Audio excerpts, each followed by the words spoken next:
Di video kali ini, Mimin akan mengulas nasib yang dialami timnas Indonesia dan timnas Malaysia. Perbedaan nasib yang dialami kedua timnas tersebut memang berbeda dan bertolak belakang. Contohnya saja di saat Indonesia mendapatkan kabar baik, Malaysia justru menerima kabar buruk. FIFA menolak pengajuan Federasi Sepak Bola Malaysia terkait naturalisasi pemain keturunan Mat Deijel asal Belanda. Berdasarkan penelusuran Mats Deijel, memiliki darah Malaysia melalui nenek moyangnya. Ibu dari kakeknya, nenek moyang Mat Deijel diketahui lahir di Singapura pada tanggal 24 Juni 1893, ketika Singapura masih menjadi bagian dari negeri Selat, di bawah pemerintahan Inggris. Fans Malaysia merasa malu dengan kejadian tersebut, mereka bandingkan dengan yang dilakukan PSSI. Malu dengan Indonesia, fans Malaysia merasa sakit hati dengan pengurusan sepak bola Malaysia, yang sudah gembar-gembor, tapi malah ditolak. Malaysia harus tahu peraturan FIFA terlebih dahulu, sebelum pengajuan. Ada kabar pemain keturunan yang lain pun ternyata negatif. Di sisi lain, Indonesia baru-baru ini, timnas Indonesia launching Garuda Caling, pemain abroad semuanya dipanggil, kecuali Justin Hubner yang cedera. Dan yang paling keren, Matt Schilger dan Eliano juga resmi dipanggil. Nah, seperti itulah perjalanan timnas di Asia Tenggara. Beberapa negara ASEAN sudah melakukan pemanggilan pemain timnasnya. Dan seperti berikut inilah cuplikan videonya. Ini yang hal yang akan terjadi menurut aku ya, kalau ketum kita bukan Pak Erik ya. Kembali lagi, aku tarik ke sebelum-sebelumnya, kalau ketum kita bukan Pak Erik, kita masih mikirin AFF sampai sekarang guys. Kalau dibayang-bayangi bahwa AFF itu adalah piala terindah, terbaik, piala yang penuh kemenangan, Scott Talent, Manchester United, Real Madrid, Barcelona, antri Scott Talentnya di sana hanya untuk melihat pemain yang berlaga di AFF gitu. Aduh, media akan menggoreng, pandit-pandit sepak bola kita yang dulu-dulu akan menggoreng bahwa ini adalah piala yang luar biasa, piala yang sangat-sangat luar biasa yang harus dimenangkan Indonesia. Aduh, anjir lah, kenapa kita ada di dalam bayang-bayang kayak gitu dari dulu berapa puluh lalu hanya mengejar AFF gitu. Dan sekarang kalau misalnya Pak Ketum kita bukan Pak Erik, kita udah bergabung itu sama Malaysia, malah dewa. Bergabung bersama Serumpun Cup. Serumpun Cup aja. Aduh, maaf guys ya, maaf bukannya menghina Serumpun Cup ya, tapi ayolah. Aduh, makanya aku bersyukur sih Pak Ketum kita sekarang, Pak Erick Thohir, udah bisa membawa kita ke Piala Dunia, Piala Asia. Dia membuka seluruh mata supporter bahwa kita nggak layak kita hanya untuk berlaga di Piala AFF, Piala Serumpun Cup, apa piala-piala yang hanya digoreng oleh pandit-pandit kita yang dulu, bahwa itu adalah piala yang luar biasa, piala yang sangat-sangat megah, sangat-sangat luar biasa. Ternyata bukan apa-apa guys ya. Maju terus sepak bola Indonesia. Thank you Pak Erick Thohir atas kerja kerasnya dan seluruh jajaran PSSI, siapapun yang mensukseskan sepak bola kita sampai sekarang, sampai saat ini, dan seluruh pemain-pemain timnas juga. Thank you, maju terus. Percaya deh. Di saat Malaysia kena scam dengan kemasukan Mats Deijel, negara jiran kita Indonesia baru sahaja mendapatkan dua player warisan terbaru secara official, iaitu Mats Schilger dan juga Eliano Randers. Kenapa kali ni aku cakap official walaupun aku dah pernah bahas dah pun kedua-dua player ni? Sebab yang kali ini mereka berdua telah pun mengangkat sumpah untuk menjadi player timnas Indonesia 2 hari yang lepas. Video ni aku ambil daripada official account Erick Thohir. Dan aku perasan Erick Thohir ni memang he's the game changer lah. Dia lah yang mengubah. Dia adalah faktor utama lah Indonesia berada di tempat di mana mereka sekarang, sebab mempunyai seorang presiden yang sangat-sangat passionate about dia football. Nak harapkan kita punya akaun social media pun aku tak jumpa, tak ada. Yang tukang update pun daripada akaun lain. Last kena scam, kena tipu. So I have no comments lah on that. Satu fakta menarik pasal Eliano Randers ni, dia ada seorang lagi abang, nama dia Tijani Randers, yang mana abang dia decide untuk mewakili Belanda. Ayah dia orang Belanda, mak dia orang Indonesia. Jadi dengan adanya dua player baru ni, pastinya akan memperkuatkan lagi timnas Indonesia. Korang tengok je lah waktu Mats Schilger lawan dengan Man United kan, macam mana, padu tak padu kan. Okay, so komen dekat bawah. Jurnalis The Athletic, New York Times, Colin O'Neill menulis artikel kayak gini guys. How Indonesia turns unknown footballers into adored superstar. we couldn't leave the hotel. Bagaimana bangsa Indonesia atau rakyat Indonesia membuat seorang sepak bola yang nggak terkenal menjadi superstar yang dikagumi.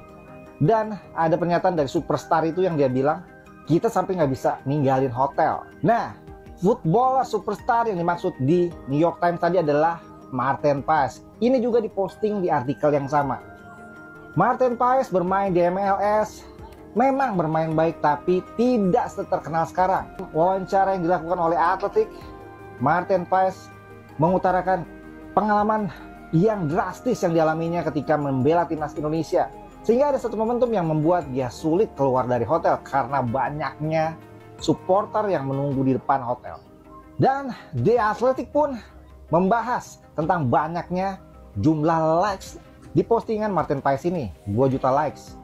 Kemudian The Athletic juga menyoroti perubahan yang drastis yang terjadi di media sosial Oxford United dan Brisbane Roar setelah kedatangan Marcelino Ferdinand dan Rafael Struijk serta Justin Hubner yang sempat dipinjamkan sementara ke Cerezo Osaka, membuat sosial media Cerezo Osaka dibanjiri supporter asal Indonesia. Berita buruk geng, Max Dijel gagal jadi pemain Harimau Melaya. Menurut FAM, FIFA telah mengesahkan bahawa Max Dijel tidak melepasi syarat kelayakan untuk menyertai skuad kebangsaan bola sepak Malaysia. Bagi kawan-kawan yang tak tahu, ada 4 cara untuk seorang pemain mewakili negara itu. Pemain itu lahir di negara tersebut. Ibu pemain atau ayah pemain lahir di negara tersebut. Ketiga, datuk atau nenek pemain lahir di negara tersebut. Dan terakhir, pemain itu menetap di negara tersebut melebihi tempoh 5 tahun. Untuk Max Dijel, darah Malaysia ni datang daripada moyang dia. So memang tak kenalah dengan undang-undang FIFA. Max Dijel yang memang nak main untuk Harimau Melaya turut hampa dengan keputusan FIFA ini. Ada lagi berita buruk yang lain. Menurut FAM, mereka juga sudah berhubung dengan beberapa pemain asing lain, namun setakat ini tiada yang positif. Bilalah baru kita boleh dapat berita yang baik untuk bola sepak. Tapi jadi kagak. Aduh, sangat disayangkan, sangat disayangkan. Padahal aku setuju gitu. Aku setuju dengan Bang Wibro gitu ya. Kalau misalkan Mas Del ini emang pemain bertalenta, ibaratkan grade B lah ya guys ya, grade B gitu. Tapi sangat-sangat disayangkan guys. Sangat-sangat disayangkan Bang Mas Del tidak bisa bermain untuk Malaysia cuy. Aduh, gue sangat bersedih guys. Gue sangat bersedih. Aduh, padahal gue udah seneng banget guys. Udah seneng banget padahal ya kalau misalkan Malaysia akan menaturalisasi pemain grade B gitu, ibaratkan sekelas Mas Del gitu. Tapi tidak bisa cuy, emang paling bener guys ya. Emang paling bener cuy menaturalisasi pemain Jepang hijau nih guys. Gue kasih unjuk guys, gue kasih unjuk pemain naturalisasi Jepang hijau guys. Tuh kalau misalkan yang di atas adalah pemain keturunan Malaysia yang gagal gitu, Mas Del gitu ya. Udah dijajain sampai 1000 JJ cuy. Terus yang di bawah nih guys, nah inilah Syam Merkati, pemain keturunan Malaysia yang berhasil. Timnas Bahrain melakukan segalanya untuk menghadapi Indonesia. Mau tahu nggak upaya dari Timnas Bahrain? Yuk kita cek. Yang pertama, Timnas Bahrain sudah mengumumkan pemain-pemain yang akan dipanggil untuk memperkuat Timnas Indonesia, sementara Indonesia belum. Yang kedua, Bahrain langsung latihan tanggal 29 September kemarin.